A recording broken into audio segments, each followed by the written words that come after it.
Bismillahirrahmanirrahim. Assalamualaikum warahmatullahi wabarakatuh. Salam hormat kepada Bapak Novidia Natasya Eskom MMSI sebagai dosen mata kuliah Sistem Basis Data. Perkenalkan kami dari kelompok 5 yang beranggotakan ada Mas Agung Jaya, Mbak Sherly Safitri, saya sendiri Yuliana Yulandari, serta Mas Dimas Yusuf Puji Santoso dan Mas Radin Muhammad Rizky KM. Pada kesempatan kali ini kami ingin mempresentasikan mengenai pengelolaan nilai siswa sekolah dasar. Video ini kami buat untuk memenuhi ujian akhir semester pada mata kuliah Sistem Basis Data. Lanjut, Mas. Pada uraian materi ini ada latar belakang. Di latar belakang ini ada penjelasan basis data, lalu penjelasan MySQL. Lalu setelah itu ada aplikasi pengelolaan nilai siswa sekolah dasar, yang di dalamnya ada penjelasan dasar penggunaannya, pemodalan user interface atau UI, serta proses pengelolaan database, dan yang terakhir ada kesimpulan. Selanjutnya ke Mbak Sherly. Baik, akan saya lanjutkan, yaitu penjelasan basis data. Basis data adalah kumpulan informasi yang disimpan di dalam komputer secara sistematik sehingga dapat diperiksa menggunakan suatu program komputer untuk memperoleh informasi dari basis data tersebut. Manfaat basis data yaitu penskalaan yang efisien, integritas data, keamanan data, dan analitik data. Lanjut, Mas. Penjelasan MySQL. MySQL adalah database server gratis dengan lisensi GNU General Public License atau GPL yang bisa dipakai untuk keperluan pribadi atau komersial tanpa harus membayar lisensi yang ada. Dalam istilah pemrograman, SQL sendiri menjadi bahasa yang dipakai di dalam pengambilan data pada relation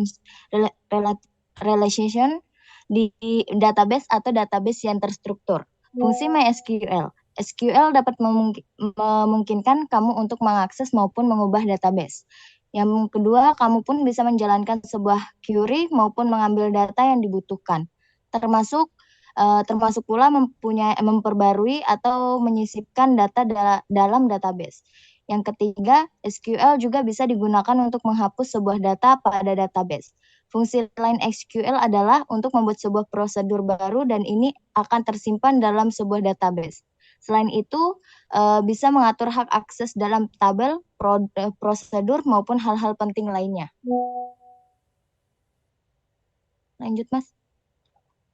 Pada dasar aplikasi, terbagi 3, yaitu dasar fungsi untuk mempermudah kerja guru, untuk lebih efisien dalam pengolahan data nilai sekolah dasar, dan keamanan data lebih terjaga. Baik, untuk slide berikutnya bakal saya lanjutkan, yaitu mengenai flowchart.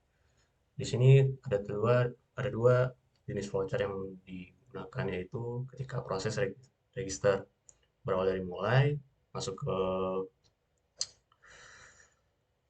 landing page register, terus memasukkan data induk guru dan lain-lain beserta nama, dan kemudian generate password. Ketika semua data telah terpenuhi, data akan disimpan dan di store ke dalam database. Kemudian ketika ingin login, terdapat flowchart, yaitu berawal dari mulai terus memasukkan username serta password.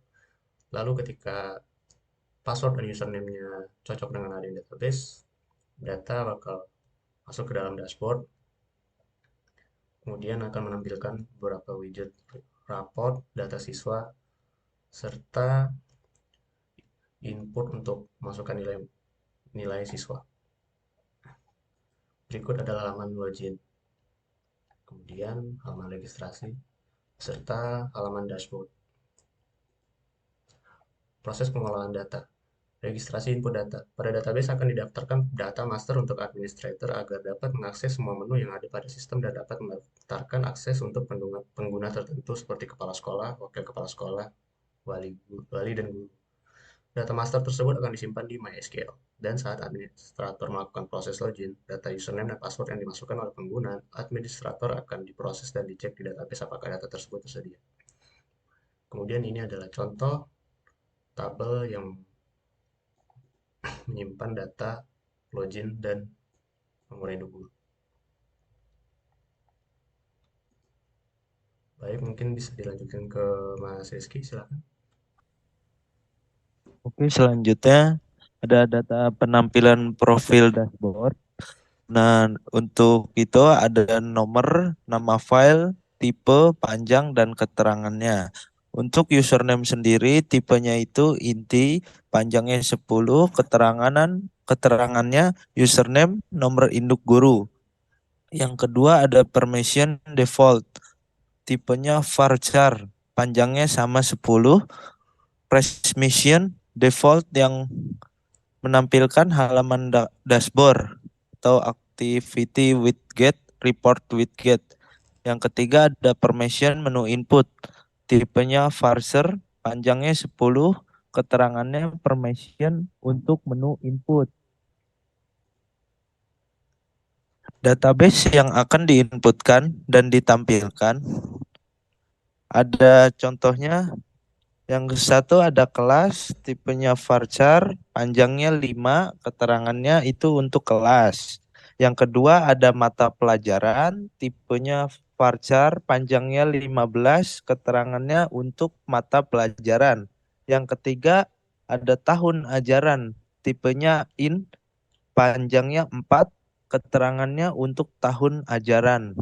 Yang keempat ada nama siswa, tipenya varchar, panjangnya 15 dan keterangannya untuk nama siswa. Yang kelima, nomor induk siswa. Tipenya in, panjangnya 10, keterangan nomor induk siswa. Yang keenam, ada nilai, tipenya in, panjangnya 4, keterangannya untuk subnilai. Selanjutnya, ada kesimpulan. Basis data sangat berguna untuk mempermudah menyimpan data dalam bentuk file atau berkas digital. Yang kedua, MySQL membantu menyimpan data menggunakan internet. Kemudian aplikasi membantu menampilkan data menjadi user interface yang dapat dipahami pengguna. Dan yang terakhir, aplikasi juga membantu mempersingkat kinerja pengguna. Terima kasih. Mungkin bisa kembali ke Mbak Yuli untuk penutup.